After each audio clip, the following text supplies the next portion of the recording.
long-term sustainable growth in line with the developmental aspirations of that particular nation. So let me not confuse you, without giving you examples. I'll give you two examples. Back in 1987, China and India, exactly 35 years ago, two countries with similar size of human resources, had the exact same size of GDP, 1987. But if you actually now move 35 years ahead and look at the current times and current date, China's economy is almost at $18 trillion, and we are languishing at $3.4 trillion. China's per capita is 13,000 US dollars. Our per capita is 2,400 US dollars. So what am I talking about here? What did China do that India didn't in the last 35 years? In my humble opinion, if I have to sum it up properly in one single line, I think China managed its aspirations, its developmental goals, and ensured that the natural resources and human resources were put to good effective use, and has competed with the West and the best in the world to ensure it reached where it is. But even China has a long way to go. If you look at the size of the economy versus the size of the people, huge difference. I'll give you one example of another Asian country which has done tremendously well purely because of the intellect of its people. Japan. All of you know the story of Japan, at least most of you, I would imagine, would know the story of Japan. It's a country with about 12.57 crore people, not even 1/10 of India. And it's a country whose geography, in fact, is so complicated that 75% of the country is uninhabitable. 75% of the country is mountainous. The topography is such that it's a very, very densely populated country across the coastal areas. And China, unfortunately, Japan is one of those countries which is surrounded by oceans. So it's had frequent tsunamis, cyclones, typhoons, earthquakes, very little natural resources, very little cultivable area. Only 11% of the land is cultivable, and very little area where humans can actually inhabit. And on top of all this, if you remember, in World War II, Japan is the only country on the planet which had been bombed. Hiroshima and Nagasaki, I'm sure all of you have heard. It's the only country which was ever under nuclear attack in 1940s. Now what happened then? Today Japan is the third largest economy in the world. In fact, until 2010, it was the second largest economy in the world. That's when China actually surpassed it. So what's happening in the world, if you think about it for a minute? India, with 140 crore people, with 40 crores of cultivable area, abundant natural resources, amazing talent, and most importantly, with a median age of 28, and with 65% of India being less than the age of 35, only has a 3.4 trillion economy. But Japan, with 12.57 crore people, with a median age of 49, has a 4.3 trillion economy with a per capita of 39,000 US dollars. So what is happening in these two countries, if you think for a minute? The one thing I can tell you that Japan has done successfully, has invested in the sectors that matter, has invested in its people, has ensured that the focus of the government, the collective goal, the collective national ambition, the collective national aspiration as a nation was very well defined, was extremely well etched in the minds of every Japanese, and they went about it with a single-minded pursuit. In India, unfortunately, while we do have leaders, while we do have many smart leaders, unfortunately our focus is always on politics. We're not focused on economics. Our focus is on winning the next election. Our focus is not in ensuring that the next generation has a better life than ours. That's the unfortunate challenge in India. We're in perennial election mode, including me. I'm not trying to say that we are any different. That's the unfortunate reality of being the world's largest democracy, with elections happening throughout the year, and with every single politician, instead of being focused on economics, is always seized with more and more politics every single day. That's the problem with India right now. So what is it that I'm proposing? The question that I think we all need to ask ourselves: is, should an economy, should a country's wealth be measured by numbers, by the 5 trillion numbers, by the 10 trillion or the 16 trillion numbers, or should it look at the most valuable asset that it possesses? In India's case, I think it's the think force that we have. India's think force, like I said, which is 65% with the median age of 35, 50% with the median age of 28. I think that's the biggest asset that India has. Unfortunately, not many countries have that. Like I said, Japan's median age is 49, China's median age is 39. I can go on. We're the youngest nation on the planet. But are we putting our human resources? Are we putting this human capital to good use? No. We have sociologically, psychologically as a nation. You know, I was at a couple of schools yesterday and day before, meeting and interacting with young minds, youngsters. I kept asking them. I kept probing. I said, are you happy with the infrastructure? They said, okay, we are reasonably happy. I said, do you want anything more? They said, we are fine. And I kept asking and I kept probing. I asked them one question. I said, what do you want to be once you graduate, once you become a graduate or a postgraduate? About 99% of them said, I want to actually be employed. I want to be seeking a job. When I asked them, why do you want to be a job seeker? Why can't you be a job creator? Not many of them actually had a straight answer. As a society, as a nation, I think collectively, we have ensured that this amazing, abundant talent, abundant human capital that we have converted it into a huge, huge pile of worker bees, and not as somebody who thinks of creating wealth, of somebody who can create jobs, of somebody who can create free market enterprises which will thrive and compete with the best in the world. Unfortunately, in the last 75 years of independence, name one single brand from India that has come out, which is truly having a global appeal. A real, original Indian brand that truly has a brand appeal across the world. If you ask me, look around. You will be holding an Apple phone. You will be holding a Sony phone or a Samsung phone or, you know, one of those amazing brands. You must have come in a Toyota or a Honda or even a Suzuki, I don't know, BMW, Mercedes. All of these brands are alien. All of these brands are alien and have been created by small countries, a very small sized population. If you think for a minute, what is Taiwan famous for? Taiwan is famous for semiconductors. Taiwan is famous for electronics. What is Singapore famous for? A small country with about, I think, less than the size of Hyderabad, half the population of Hyderabad, is today almost $1 trillion economy. So what are we talking about here?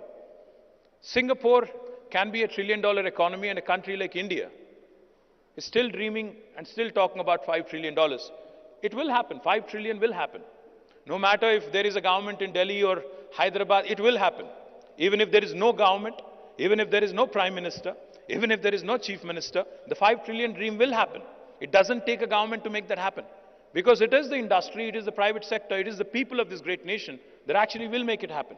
But the question that we need to ask ourselves is, are our leaders, is the leadership of this great nation, in fact, giving us a vision of reaching that $25 trillion or $30 trillion or being the highest per capita in the world? It's not about the 5 trillion size. It's about the per capita, how the wealth is distributed among its citizens. On the one hand, India has some of the richest people in the world. The richest. If you look at the top 10 index, I think there are 2 or 3 Indians. I think one of them has slipped out of top 10 yesterday, but that's a different story. But on the other hand, we also are the nation with the maximum number of poor people on the planet.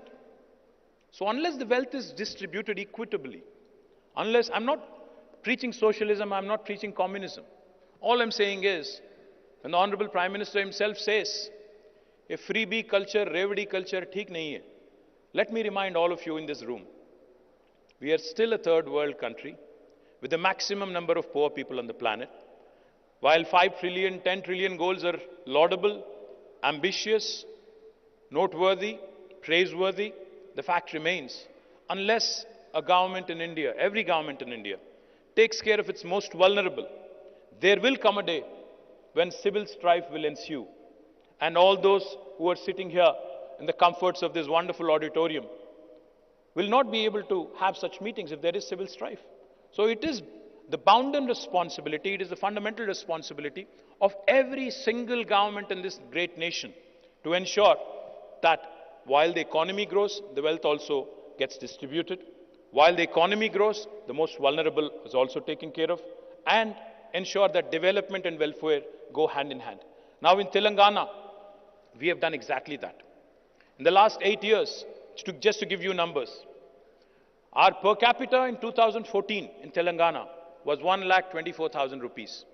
As of June last year, it rose to 2,78,000 rupees. When the national average, national per capita is only 1,49,000 rupees, Telangana's per capita is 2,78,000 rupees. The GSDP of Telangana was 5 lakh crores in 2014. As of June last year, it rose to 11.55 lakh crores. If I have to sum it up in one line, because we are talking about the 5 trillion economy, if the rest of India performed as well as Telangana did, we would have already been a 4.6 trillion economy today. That's how well Telangana has grown over the last 8 years. We grew at 15% compounded annual growth rate. We are a state, in terms of population, we are only 2.5% of India, but we contribute 5% to the GDP of India. So we are literally a 50-kilo boxer fighting in a 100-kilo category. We are punching double our weight. That's what I meant when I said people management. That's what I meant when I said expectations management, alignment of expectation with those of the needs of the people is important. In Telangana, we focused on the 3I mantra: innovation, infrastructure, inclusive growth. We ensured that all these three I's went hand in hand to ensure a fourth I, that is India, also raised along with us. On innovation, when I say innovation, a lot of people think startups. I don't just mean startups. Innovation can come from within the government in terms of new policy making. In Telangana, because I know there are a lot of chief executives also in the room, let me point out, we've innovated with our policy making. The first piece of legislation that we have drafted in the new state of Telangana in 2014 October was the TS iPass. TS iPass literally stands for the Telangana State Industrial Project Approval Self-Certification System. What does it mean? I'll just give you 3 salient features of it. If you, as a chief executive, had to launch a new operation or a new factory in my state, you actually don't need to get a clearance from the government. You don't need an approval from the government. You don't need an approval from the local municipality. You don't need an approval from the local village panchayat. You can hit the ground running. If you have a piece of land that is already allocated to you, you can start the construction of your factory on day one by self-certifying yourselves that you will be in compliance with the law of the land. What we seek of you, though, because we need to also ensure regulatory compliance is met with, we seek that you submit all details, the nature of business, the investment, the employment potential, the taxes you would be paying, etc., the category of industry, etc., on the TS iPass portal. When we receive all that information on the portal, we promise all clearances by statute, backed by legislation, in a span of 15 days. If we don't deliver on the 15-day promise, on the 16th day, it's a deemed approval, it's an automatic approval. No state in India will tell you this. No other state in India will tell you this. On the 16th day also, this TS iPass legislation gives me a handle to penalize even my senior bureaucracy, senior bureaucrats, with a penalty of rupees 1,000 per day if they are held responsible for holding up the clearances. Again, no other Indian state has done this in the last 75 years. For those of you who are wondering, is this too good to be true, or does it actually work in reality? Or since this guy is a politician wearing a white shirt, is he just BSing his way through? Let me tell you, in the last 8.5 years, we've been able to raise more than $47 billion of investment, have given more than 21,920 plus clearances through the TS iPass portal, have been able to create more than 2.1 million direct job potential, 21 lakh direct job potential in this state, and some amazing marquee names have come through this process in the last 8.5 years. Did you know that Amazon's world's largest campus is not in Seattle? It is actually in the city of Hyderabad and state of Telangana. Did you know that Apple, Google, Meta, Microsoft, Uber, Micron, ServiceNow, Qualcomm, Novartis, all of their second largest campuses in the world, Medtronic's second largest campuses in the world, are in this city of Hyderabad, in Telangana. Did you know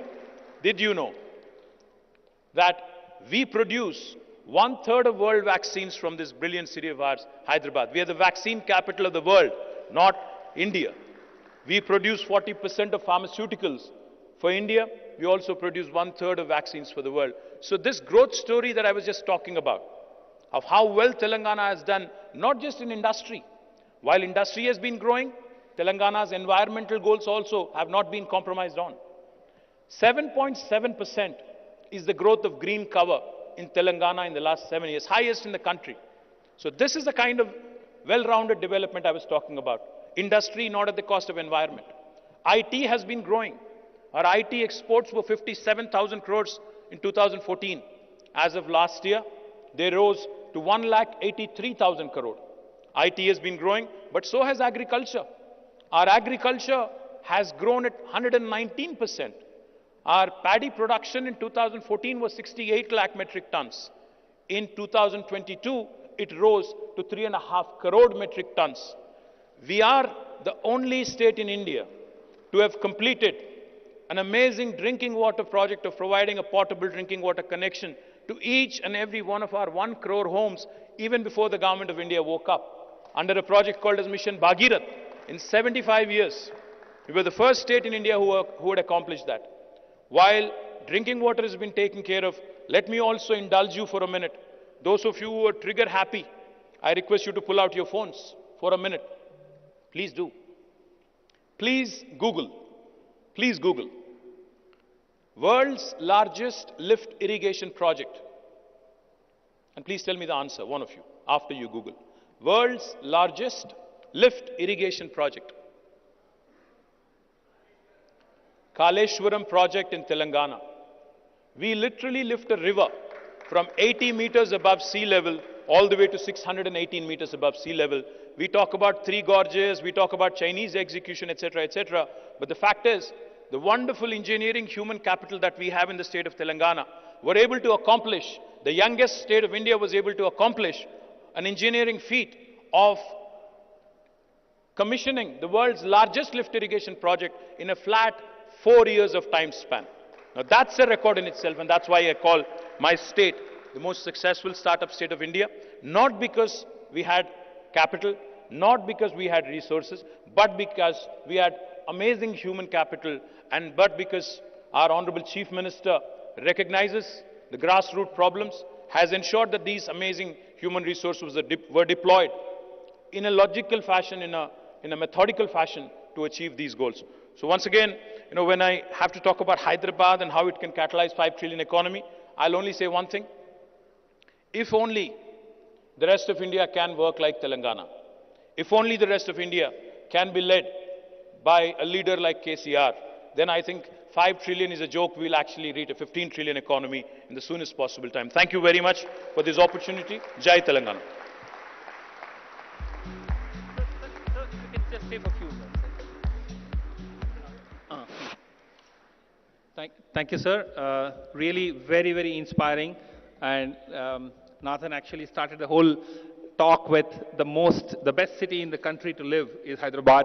That's where he started from. And truly, the innovation, the infrastructure, and the inclusive growth, which you touched upon, is really, really amazing. Thank you for that. We have requested if any questions people have. Poonam, you have any questions received? If you can just let us know, that'll be helpful. We requested people to write down on a card and give it. So, Poonam.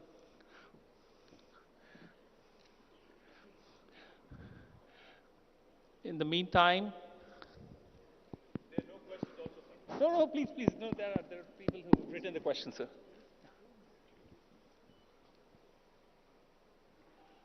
There are no questions. Poonam, you also have? fine. Srinivas? Yeah, please come.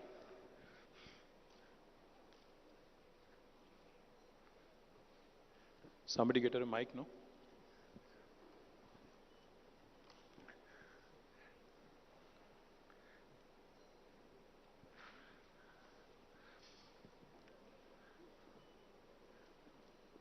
Obviously, you guys are not using digital technologies as much as you should.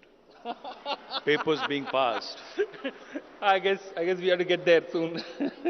Absolutely, sir. Yeah, the question, sir, is Hyderabad is rapidly becoming the leading hub for MNCs and corporations. What steps would be taken by the HR community to be more inclusive and accommodating for top talent? What is your recommendation to the HR community to be, yeah, same thing, to be more inclusive and accommodating for top talent? This is one question. Can I take these questions, actually? Sure.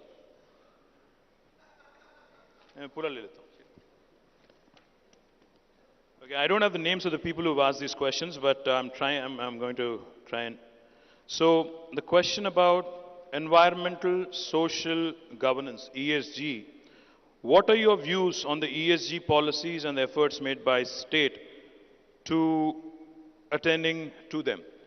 Great question. I think the whole world has seized of the whole ESG philosophy and how all of these have to go hand in hand. And like I was pointing out, industry cannot be at the cost of environment. And in Telangana, while we focused, of course, on rapid industrialization, wealth creation, job creation, we focused equally effectively on ensuring that sustainable goals are also not compromised upon. So therefore, you see that the third largest effort in human history, not India, not by any state, not by any minister, chief minister or prime minister.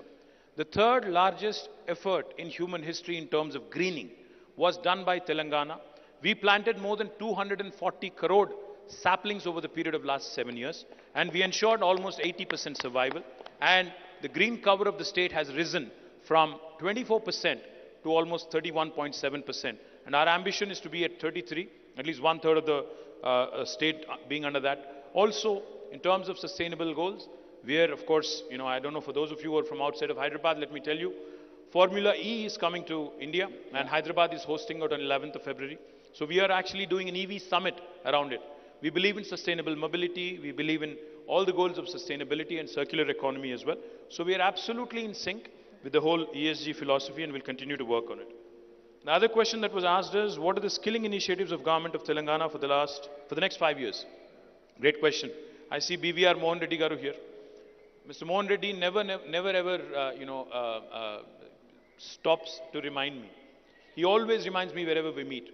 The most important thing that a country, a government, a state can focus and should focus and must focus is on ensuring that human resources are constantly upskilled, reskilled, and continuously skilled is what he keeps reminding me. We have an institution called as the Telangana Academy for Skills and Knowledge, TASK, which has trained more than 700,000 students, 7 lakh students in the last 8 years. We, of course, constantly keep adding new modules, constantly keep ensuring that our core areas, core strengths are attended to. But we are also inviting the best of private sector enterprises to come in and set up private universities. In fact, I'm happy to share that we are setting up India's largest life sciences university. We are also in pursuit of setting up an aviation university. We also have a number of universities focused on ensuring that continuous focus is brought to skilling and continuous effort is made to harness the potential of our youngsters. Hyderabad is rapidly becoming the leading hub for MNCs and corporations. What steps should be taken by the HR community to be more inclusive and accommodating for the top talent? What is your recommendation to the HR community to be more inclusive and accommodating for the top talent? I think the one point I'd like to make quickly on talent is, see, I keep saying this and I can't say this enough. There are governments across the country in various states which have focused and have come out with some regressive policies to basically force the enterprises on local employment reservation. I call it regressive because of one simple reason. We have to think collectively as a country. See, an Indian who belongs to Kashmir or Kanyakumari should be able to have the latitude and the luxury to work anywhere in the country without any inhibition. He should not be stifled, he should not be inhibited. But at the same time, of course, we want locals to get more jobs. So what we have done, instead of taking that route where you are mandated to employ 75% or 80% locals, we have taken the other side. We said we'll take a progressive view, a positive outlook towards it. We appeal to all the enterprises out there. We tell them, if you want to come in and set up a campus or a factory in Telangana, we of course will provide you all the incentives. But if you employ locals, we will provide you additional incentives to 5% to 10%. So that kind of helps ensure that the locals get the much needed attention, the locals get the much needed employment opportunities. But having said that, it's a challenge because like I said, Hyderabad has that magnetic appeal. It's where the north of India meets the south of India. It's where paratha meets dosa. It's where biology meets technology. It's where data sciences marries life sciences. It's where the mangoverse meets metaverse. I can go on. So this city like Hyderabad, city like Bombay, city like Bangalore, they will continue to attract the best of talent from across the country and also across the world. So we need to be able to provide opportunities to the best of them, the top tier, the middle tier, and also the bottom tier, to ensure that an inclusive approach is taken toward this.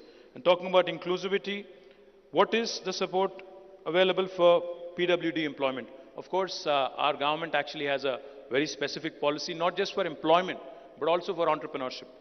Women, physically disabled and challenged, all of them actually are given a special quota in our industrial townships, in our employment opportunities. There are reservations and there are government orders to ensure that they are enforced. So once again, I thank, one last question. What are the initiatives taken by government towards making Telangana a healthcare hub, and especially for the nursing community, who are the backbone of healthcare? Absolutely. In fact, pandemic has shown us the mirror. Pandemic has shown not just my government, but across the country and across the world, every government, how woefully inadequate our medical infrastructure is. We saw Governor of New York, Andrew Cuomo, lamenting how he doesn't have enough ventilators. We saw every Prime Minister across the nation, every President across the nation, trying to reach out to the vaccine manufacturers, to the pharmaceutical companies, trying to get as much as they can. So, with respect to the nursing community and healthcare requirements, let me tell you, we are doing some really, really pioneering things. Of course, Hyderabad is an important healthcare hub, not just for Telangana. In fact, we are an important healthcare hub for about 6 different states abutting us. Andhra, some part of Karnataka, some part of Maharashtra, some part of Chhattisgarh, and we also have some Odias coming here for their healthcare requirement. So we continue, of course, to grow infrastructure in the government sector. We are setting up 33 new medical colleges from the state of Telangana. We are also setting up 33 nursing colleges in each and every district in Telangana. We are setting up 4 super specialty hospitals in Hyderabad, each with 1,000 beds. And we are also setting up a 2,000-bedded hospital in the second largest town in Telangana called as Warangal. Now, nursing has been an important subject. While we have created institutions, we also have ensured that even courses, not just nursing courses, but also midwifery courses, are also given the prominence, so that more and more institutional deliveries happen, more and more better procedures are adopted in the state. We also have ensured that during the pandemic, we have given additional incentives to our nursing staff, to our health workers, so that they are incentivized in working in dangerous times and in terms of crisis as well. I can go on, but I think for paucity of time, I'll stop here. I once again thank the entire team of NHRD for giving me this wonderful opportunity to meet with you. Jai Telangana. Thank you, sir. If we just say, I would request Vipul to felicitate sir with a small thing, and Professor Bala. Yeah, Professor Balasubramanian Garu from Balaji. Please, can you come up on the stage, please? Sri Balaji University is our platinum sponsor and diamond sponsor, and we would like Bala sir to felicitate KTR Garu with a memento.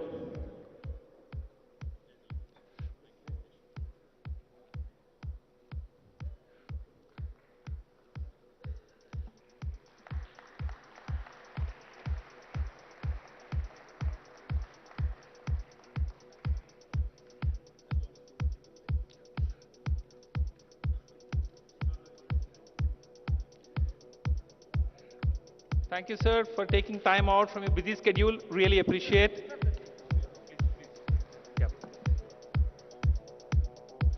Once again, can give a loud applause, standing ovation to KT Ramarao Garu for taking time out and coming here and inspiring all of us with his thoughts and setting the pace for maybe a $25 trillion economy and Telangana leading the way for the whole country. Thank you once again, sir.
ఇంకా రాబోయే దగ్గరలో జరిగే ఎలక్షన్లో కూడా మనము ఎలాగో government form చేస్తాము.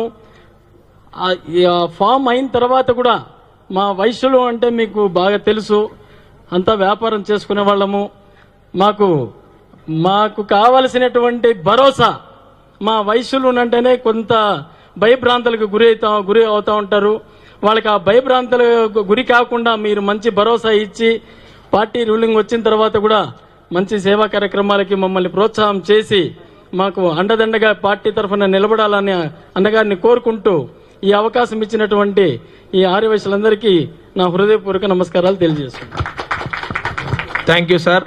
మరి మీ అందరికీ తెలుసు, గత ప్రభుత్వం మన ప్రభుత్వం ఉన్నప్పుడు ఆర్యవైశ్యుల్ని ఎంత చక్కగా మనం చూసుకున్నామో, ఎన్ని రకాల పదవులు ఇచ్చామో, ఎప్పుడు కార్పొరేషన్ ఏర్పాటు చేశాం, కార్పొరేషన్ ద్వారా అనేక మందికి సబ్సిడీ రుణాలు ఇచ్చాం, ఆర్యవైశ్యులకు రాజకీయంగా అత్యున్నత స్థానం కల్పించాం. మనం ఇవన్నీ కూడా చేశాం. మరి ఈరోజు ప్రభుత్వం వచ్చిన తర్వాత ఆర్యవైశ్యుల్లో చాలా ఒక ఆలోచన మొదలైంది.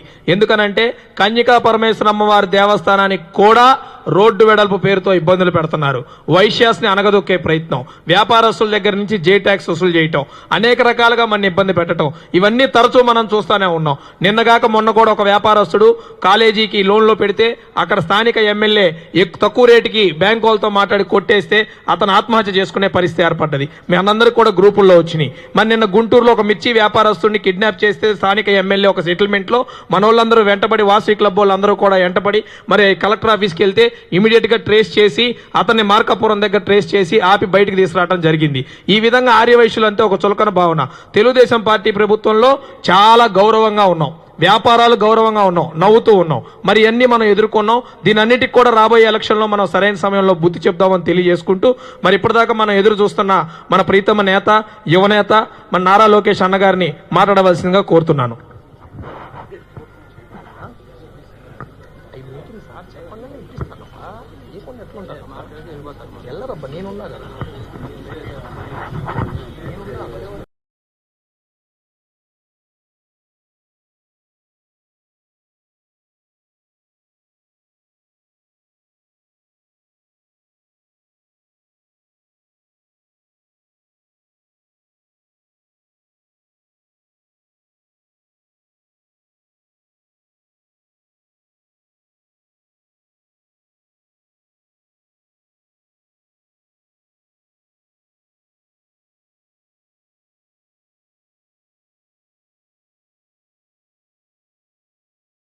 సో బాబు గారు అన్నారు, ఇంకా వైసీఎస్ కూడా మన కార్పొరేషన్ ఏర్పాటు చేయాలా, బాగా ఆర్థికంగా బలమైన వాళ్ళు కదా మీరు అని అన్నారు. అప్పుడు చర్చ వచ్చింది. అక్కడ ఏంటంటే పేదరికానికి కులం తెలీదు, అన్ని కులాల్లో పేదవాళ్ళు ఉన్నారు, అందుకే కార్పొరేషన్ ఏర్పాటు చేస్తే బాగుంటుందని కేబినెట్ మీటింగ్లో చర్చ వచ్చిన తర్వాత చంద్రబాబు నాయుడు గారు ఒక నిర్ణయం తీసుకుని కార్పొరేషన్ ఏర్పాటు చేస్తామే కాదు 30 కోట్ల రూపాయలు ఆనాడు కార్పొరేషన్ కూడా తెలుగుదేశం ప్రభుత్వం కేటాయించింది. ఈ కార్పొరేషన్ ద్వారా 2 లక్షల రూపాయల సబ్సిడీ అందజేసి స్వయం ఉపాధి కానివ్వండి లేదంటే ఇతర కార్యక్రమాలకి మేము ఆదుకుంటాం జరిగింది. ఇంకా రాజకీయం అంటారా, 5 సంవత్సరాలు మంత్రిగా ఒక ఆయన ఉండే, ఇప్పుడు మా దగ్గర లేడు, అది డిఫరెంట్ స్టోరీ. బట్ 5 సంవత్సరాలు మంత్రిగా చేశారు. మన సామాజిక వర్గానికి చెందిన రాయలసీమ నుంచి ఒక వ్యక్తికి రాజ్యసభ సీటు కూడా ఇస్తాం జరిగింది. మొన్న ఎన్నికల్లో కూడా 3 ఎమ్మెల్యే టికెట్గా, 1 లోక్సభ కూడా మేము తెలుగుదేశం పార్టీ ఇస్తాం జరిగింది. 4 కార్పొరేషన్ చైర్మన్లు మన సామాజిక వర్గంకి చెందిన వాళ్ళకి ఇచ్చాం. 7 మున్సిపల్ చైర్పర్సన్స్ కూడా మన 7 మున్సిపల్ చైర్పర్సన్స్ మన పార్టీ నుంచి ఇస్తాం జరిగింది, మన సామాజిక వర్గానికి ఇస్తాం జరిగింది. 5 మున్సిపల్ వైస్ చైర్పర్సన్స్ కూడా మన సామాజిక వర్గం నుంచి ఇస్తాం జరిగింది. ఇవన్నీ మీకు ఎందుకు చెప్తున్నానంటే చేసింది చెప్పుకోకుండా మనం ఓడిపోయినాం ఎన్నికలు. తెలుగుదేశం పార్టీ ఆవిర్భావం నుంచి అన్ని సామాజిక వర్గాలు కలుపుకుని తీసుకెళ్లిన ఘనత ఒక తెలుగుదేశం పార్టీ. అటు అన్న ఎన్టీఆర్ గారి దగ్గర నుంచి బాబు గారి వరకు కూడా అన్ని సామాజిక వర్గాలు కలుపుకుని తీసుకెళ్లాలి, అందరికీ న్యాయం చేయాలనే లక్ష్యంతో మేము పనిచేసాం. అదేవిధంగా ముందు పనిచేస్తాం. రెండో విషయం, తెలుగుదేశం పార్టీ అధికారంలోప్పుడు ఏనాడు మీ జోలికి రాల, మిమ్మల్ని మేము ఇబ్బంది పెట్టలే. పర్మిషన్కి చిన్న ఎక్కువ నాకున్న అవగాహన వరకు మీరు ఎక్కువ చిన్న దుకాణాలు ఉంటాయి, చిన్న అంటే చాలా పెద్ద దుకాణాలు పెట్టుకుని మీరు చేస్తారు. దానికి మీకు హెరాస్మెంట్ కానివ్వండి, ఈ ట్యాక్స్ హెరాస్మెంట్ కానీ ఎప్పుడు మీ జోలికి రాల. అలాంటిది ఇప్పుడు ఏదో జిఎస్టీ వంకనో ఏదో పెట్టుకుని అధికారులు మిమ్మల్ని ఎన్నిసార్లు తిప్పిస్తున్నారో నాకన్నా మీకే బాగా తెలుసు, అవునా కదా? బాగా హెరాస్ చేస్తున్నారు, బాగా ఇబ్బంది పెడుతున్నారు. చంద్రబాబు నాయుడు గారి ఆలోచన, మీరు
నా పాదయాత్ర అయిన తర్వాత ఫ్లెక్సీలు చింపి కార్యకర్తలపైన దాడి చేసానికి ప్రయత్నించారు, కేసులు కూడా పెట్టినారు.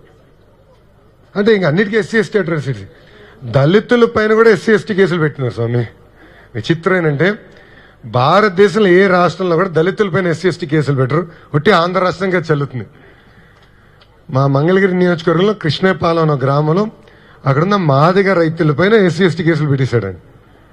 సో ఇదొక నైజం, అంటే అదొక రైట్ అనుకుంటున్నారు ఈ ప్రభుత్వం. అందుకే మీరు చూస్తే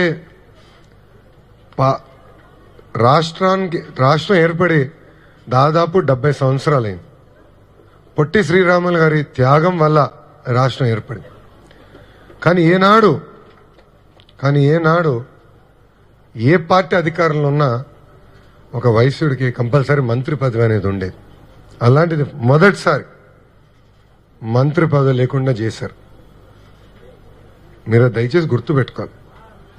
పెద్దల పూజలు అందరు నన్ను అడిగారు, మాకు సముచిత స్థానం కల్పించాలి, మా భవిష్యత్తు మీ బాధ్యత అని కూడా మేము పక్కన మాడుకుంటా గురువు గారు చెప్తా ఉన్నారు.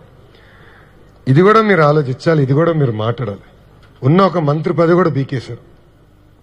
దాని అర్థం ఏంటి అనేది ఒకసారి మీరు ఆలోచించుకోవాలి. కార్పొరేషన్కి బాబు గారు నిధులు ఇచ్చి ఆదుకున్నారు. ఆ కార్పొరేషన్కి నిధులు ఇప్పుడు ఇవ్వట్ల.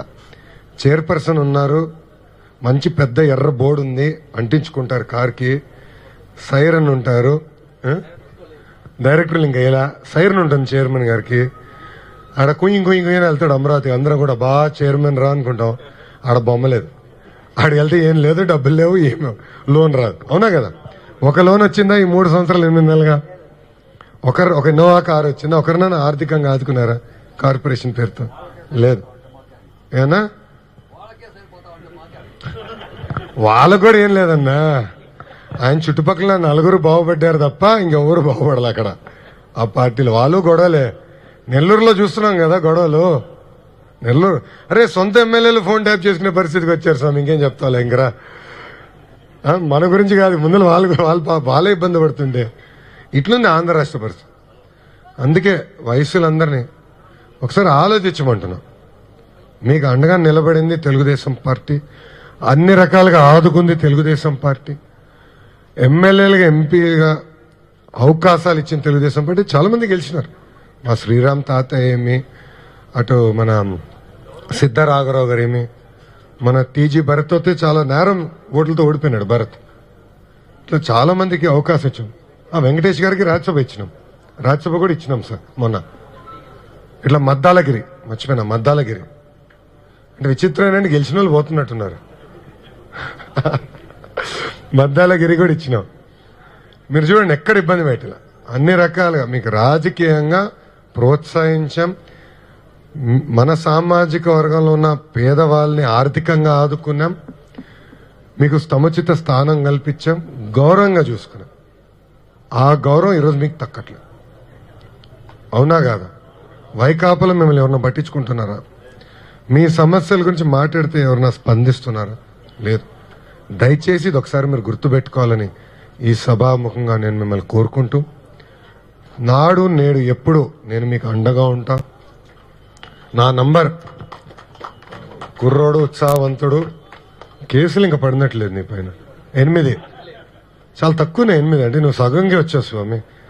అంటే నువ్వు ఇంకా 3rd గేర్లో ఉన్నావు, 6th గేర్కి ఇంకా రాలా రాకేష్. సీరియస్ ప్రాబ్లం అట్లా అవుతుంది. ఆటో గేర్ అంటే నేను ఒప్పుకోను. మనోడు తెలుసు నా గురించి. సో ఇంకా మనోడు అందుబాటులో ఉంటాడు. మీకు లోకల్గా నాయకులు అందరు ఉన్నారు. నా నంబర్ మీ అందరికి ఇస్తారు. మీకు ఏమున్నా, ఎప్పుడు ఏ సమస్య ఉన్నా నాకు ఒక వాట్సాప్ మెసేజ్ పెట్టండి. యుద్ధ ప్రాతిపదికంగా మేము పరిష్కరిస్తాం. ఎందుకంటే ఇది నేను ఎందుకు చెప్తున్నానంటే, ఇది మన రాష్ట్రం అండి. మన రాష్ట్రం కలిసికట్టుగా అభివృద్ధి చేయాలి. రాష్ట్ర అభివృద్ధిలో మనందరం భాగస్వామ్యం అవ్వాలి. అందరి పాత్ర ఉంది. ఏ ఒక్కరితోనే అవుతుంది, ఇది అందరి పాత్ర ఉంది. కలిసికట్టుగా మన రాష్ట్రాన్ని అభివృద్ధి చేసుకోవాలి. మన రాష్ట్రాన్ని ఏ తెల్లోడో ఢిల్లీడో అభివృద్ధి చేయడు కదా. వాళ్ళతో కొంత నిధులు ఇస్తారు ఢిల్లీ నుంచి, అంతేగాని మనం అభివృద్ధి చేసుకోవాలి. పెట్టుబడులు మనమే తీసుకురావాలి, అన్ని పనులు మనం చేసుకోవాలి. మళ్ళీ మన రాష్ట్రంలో నేను ఇబ్బంది పెడితే ఇంక పక్క రాష్ట్రాలు ఎందుకు వస్తారు పెట్టుబడులు పెట్టి? దానికి సింపుల్. అవునా కదా? ఇప్పుడు ఎట్లయితే మిమ్మల్ని ఇబ్బంది పెడుతున్నారో అట్లా కాకుండా గ్రీన్ ఛానల్ ద్వారా అన్ని రకాలుగా మిమ్మల్ని ఆదుకుంటామని ఈ సభాముఖంగా మళ్ళీ మీకు హామీ ఇస్తూ, మూసేసిన కార్పొరేషన్ని, చంపేసిన కార్పొరేషన్ మళ్ళీ అవసరమైనంత నిధులు కేటాయించి మిమ్మల్ని ఆదుకుంటామని ఈ సభాముఖంగా మీకు హామీ ఇస్తూ నాకు అవకాశం ఇచ్చిన పలమనేర్ వైశ్య సంఘాల పెద్దలందరికీ నా హృదయపూర్వక ధన్యవాదాలు. అందరికీ నమస్కారం. జై హింద్. నమస్కారం. సత్యప్రకాష్ అన్న ప్లీజ్. అన్న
దాంట్లోకి వస్తారు. ఇక్కడ జాయినింగ్స్ ఉన్నాయి. నిన్న మన సాయంత్రం చేసాం కదా మీటింగ్. టెంట్, ఆ టెంట్లో జాయినింగ్స్ ఉన్నాయి. అక్కడ కెమెరా కూడా ఉంది. అది డిఎస్ఎంకి వెళ్తుంది. బయటికి రావట్లేదు, వచ్చేస్తారు. ఇప్పుడు అయిపోయింది. రావట్లేదు.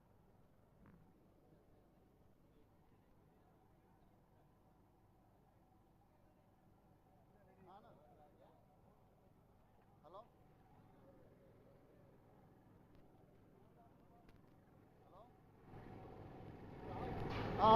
ఓకే. వీడియో వచ్చిందా లేదు కనుక్కో. వచ్చింది కదా, పర్లేదు.